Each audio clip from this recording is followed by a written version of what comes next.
Have you ever heard the saying, "You're the average of the 5 people you spend the most time with"? Well, it seems like those associations can sometimes reveal more than we bargained for. Today, on our channel, we explore the tangled web of friendships and their surprising revelations. A couple of days ago, I went out to a hockey game with a friend of mine. I'll call her Anaya, and my boyfriend's friend. I'll call him Edward. Originally, my boyfriend was supposed to come with us, but he ended up getting called into work to cover a night shift. So last minute, my boyfriend asked Edward if he wanted to take his place, to which he said yes. We've all gone out together before. Anaya knows Edward, but we haven't all spent time together, just the 3 of us. It's always been a bigger group setting, or with just my boyfriend and I and Edward and his wife, or my boyfriend and I and Anaya and her husband. Remember that Edward and Anaya are both married, and they aren't married to each other. This is important. So we go out for dinner before the hockey game to get some wings and a few beers, because the beers at the arena are insanely expensive. We get a little tipsy and get to the game, and I notice Edward and Anaya kind of getting a little close. She's laughing a little more than usual. He's getting a little more handsy, but she's not pushing him away. I mean, Edward is funny, but he's not that funny. So I'm trying to enjoy the game and sort of ignore whatever it is they think they're doing. Then Edward and Anaya say, "Hey, we should go out for drinks after." And I'm like, "Hey, I don't want to." At this point, because I've had a long work week, I honestly don't trust them alone together. I just have this gross feeling, so I feel pressured to say yes. Anaya's like, "Don't worry, we'll just go out for one and head home." And I'm like, "Okay, one I can do." So we go to this bar across the street from the arena after the game, but instead of one, they both go on to have about 4 or 5 more. I'm pissed off at this point because I'm tired and practically sober. And the third wheel. They are so into each other, it's disgusting. And I'm getting an Uber ready to pick me up because I want no part of this. I also try to ask them about their partners and their kids any chance I can get, like, "Oh, how's so-and-so doing?" Or, "It was so-and-so's birthday just last month. What did you guys get up to?" But they weren't taking the bait. At this point, I'm also texting my husband everything that I see. But because of the work that he doesn't have access to his phone until a certain period during his shift. So I know he's not going to respond right away. So the Uber comes and I'm like, "Okay guys, I'm out of here." And they're like, "Oh, can we just catch a ride and then we'll pay the difference?" And I'm like, "Yeah, whatever." So they get in the back seat of the Uber and I'm in the front. We're on the way to my house and I go to look back and they're making out. Hard with each other. Like hard. The Uber gets to my house and I just leave without even saying goodbye to them. I go inside and I'm trying to sleep, but I literally can't stop thinking about their families. I thought I knew Anaya. We've been friends since our first year at university. I've been to both of their weddings, and I've held both of their babies in my hands.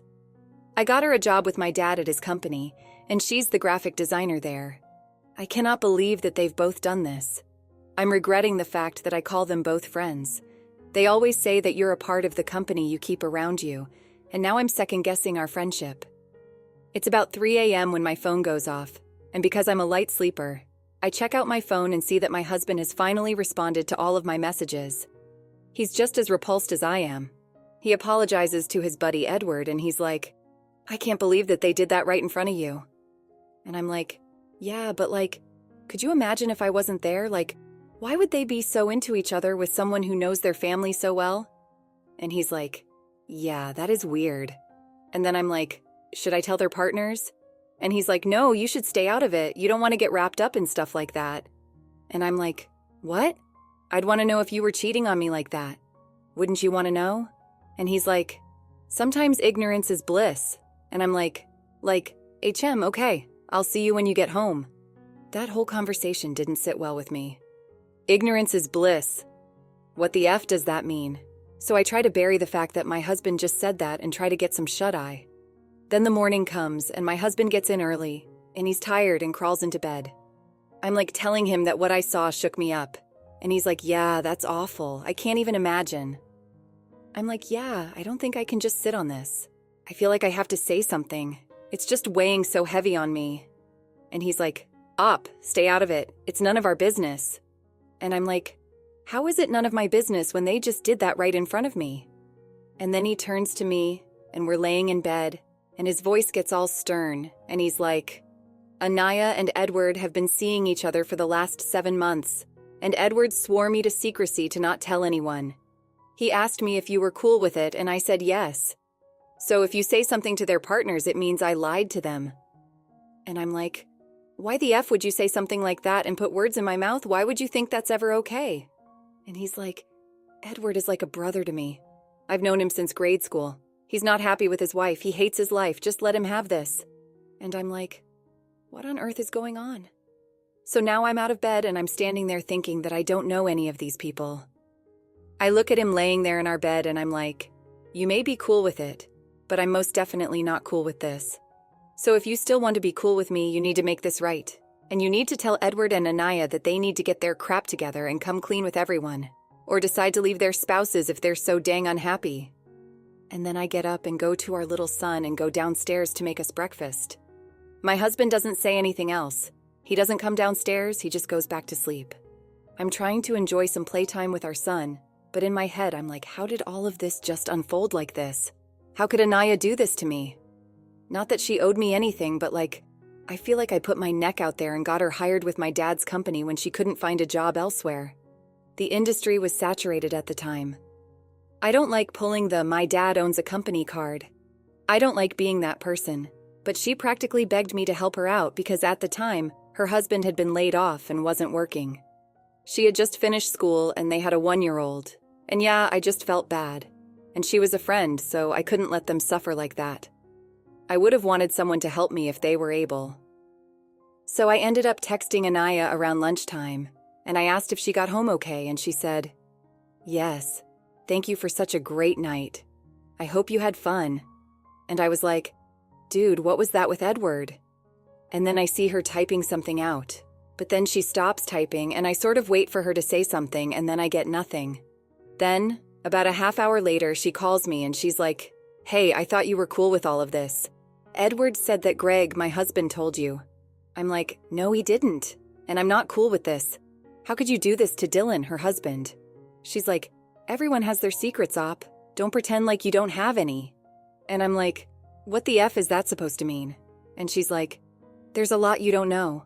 No, Op, if you say anything to Dylan, you're going to open up one ugly can of worms.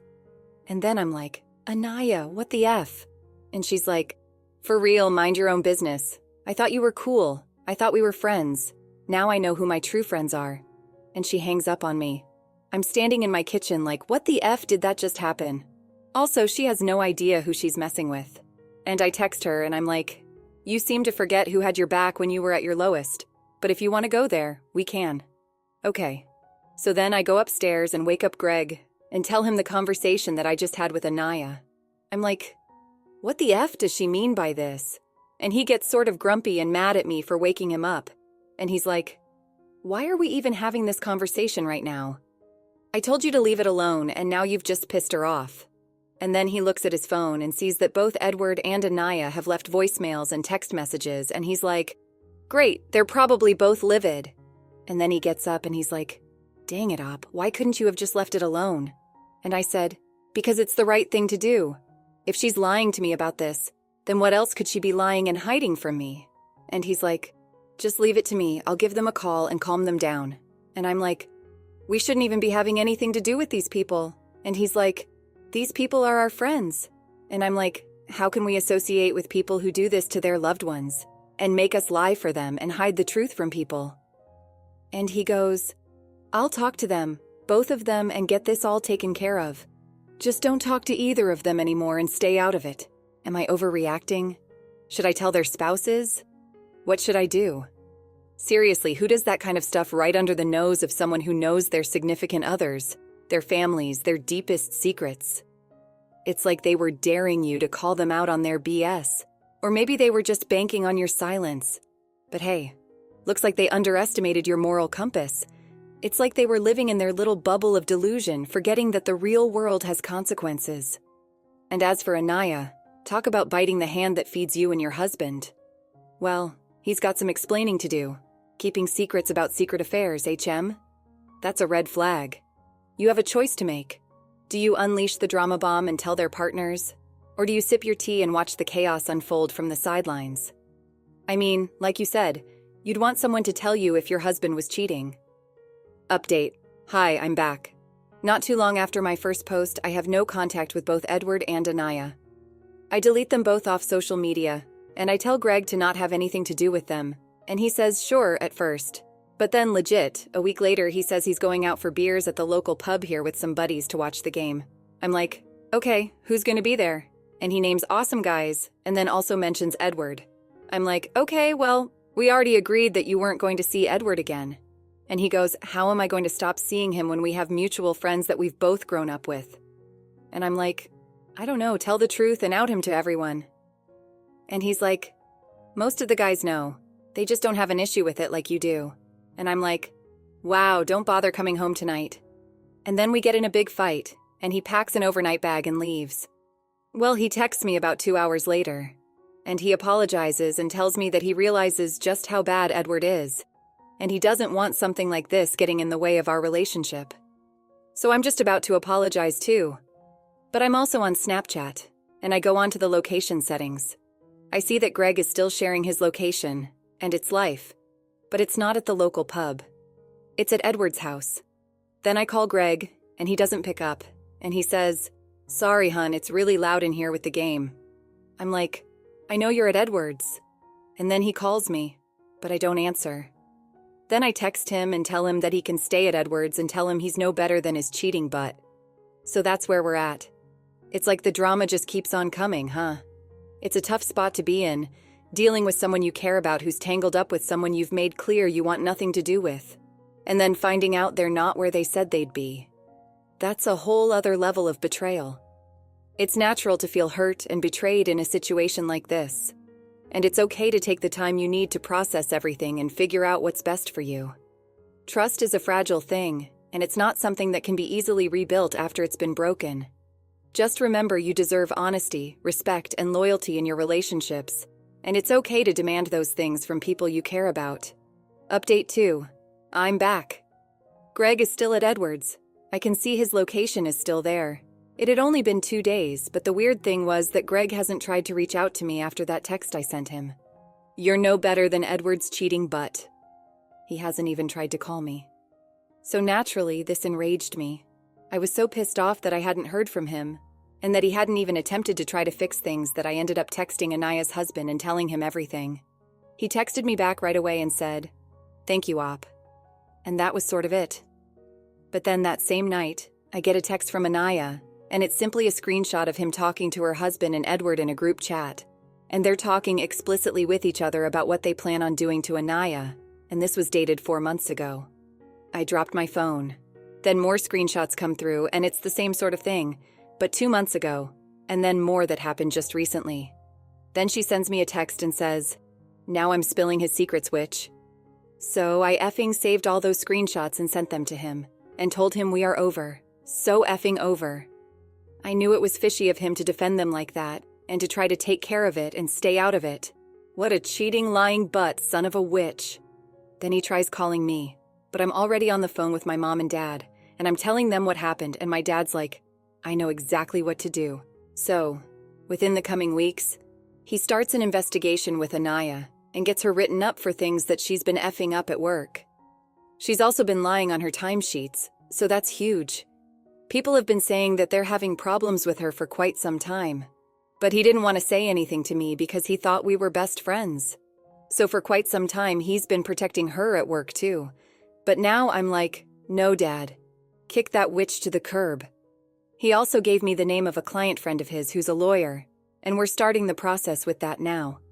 As for Edward, I have his wife on Instagram and sent her the screenshots that Anaya sent me and apologized that she had to find out this way. I said I'm here for her if she needs anything. Finding out about Greg's involvement in those explicit group chats with Anaya and Edward must have been like a punch to the gut. It's one thing to suspect something's off, but to have concrete evidence laid out in front of you like that, heartbreaking doesn't even begin to cover it. But kudos to you for taking decisive action and standing up for yourself. You deserve so much better than to be tangled up in someone else's web of lies and infidelity. And reaching out to Anaya's husband and Edward's wife with those screenshots, that took real courage. It's not easy to be the bearer of bad news, but sometimes it's the right thing to do. especially when people's lives and well-being are at stake. It's also heartening to hear that your dad has your back. Update 3. I had my dad serve Greg divorce papers, and my dad said he tore them apart in front of him. I also changed the locks on the house and changed the passcodes on the garage door. Greg tried to come by once and freaked out, calling me after he realized he couldn't get in. I also called his parents and sent them the same screenshots. They're totally on my side and not speaking to him. He's been cut off by everybody except his loser friends who think it's okay to lie and cheat. I also heard that he had a big F-up at work, and it cost the company a lot of money, so there's that. I checked in to see his location from time to time just for curiosity's sake. He's been staying at Edwards. That's in poor taste. Also, Anaya has been let go. I'm just trying to enjoy life with our little boy. I've gone for full custody and alimony. I've also been brainstorming and starting up my own business, but I'm honestly just trying to take it slow.